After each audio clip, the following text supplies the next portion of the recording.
ভাই, ও রহমত ভাই, চুপচাপ এখানে বসে আছো কেন? কি করবো ক? মেঘনা নদীতে জমি জিরাত যা ছিল সব ভেঙে গেছে। ভিটে বাড়ি বাপ দাদার কবর কিছুই থাকলো না। কই যাবো, কি খামো কও? রহমত ভাই, এই সমস্যা তো শুধু তোমার না, এই এলাকার হকগুলোরই। তয় শোনো রহমত ভাই, এমপি সাহেব কইছে খুব শীঘ্রই বাদ দেওয়া শুরু করবে।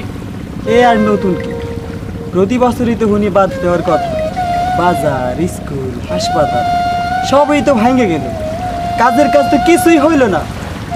হ, তা অবশ্য ঠিক কইছ। চেনা জানা মুখগুলো, বাড়ি ঘর সব হারায়া একে একে সবাই চলে গেছে। কে কোথায় আছে, কেমন আছে কিছুই জানে না। একসাথে কত চলাফেরা, কত উঠা বসা করছে, আজ কারোর সাথে কারোর দেখা নাই, কারোর খবর কেউ জানে না। রহমত ভাই, নেতারা কি আমাদের কষ্ট দেখবার পায় না? তারা কি আমাদের কান্না শুনবার পায় না? না রে রহিম, না, নেতারা আমাদের কষ্ট দেখবার পায় না। আমরা গরিব, না খেয়ে মরলি কি আর বাঁচলি কি, তাতে নেতাদের কিছুই আসে যায় না।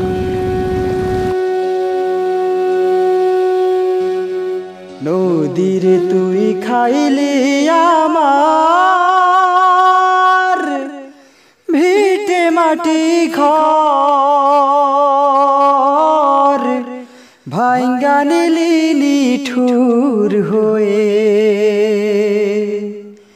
ধান কাউনের চর। ও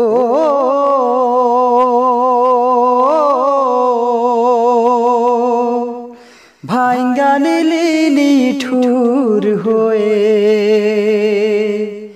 ধান কাউনের চর। ও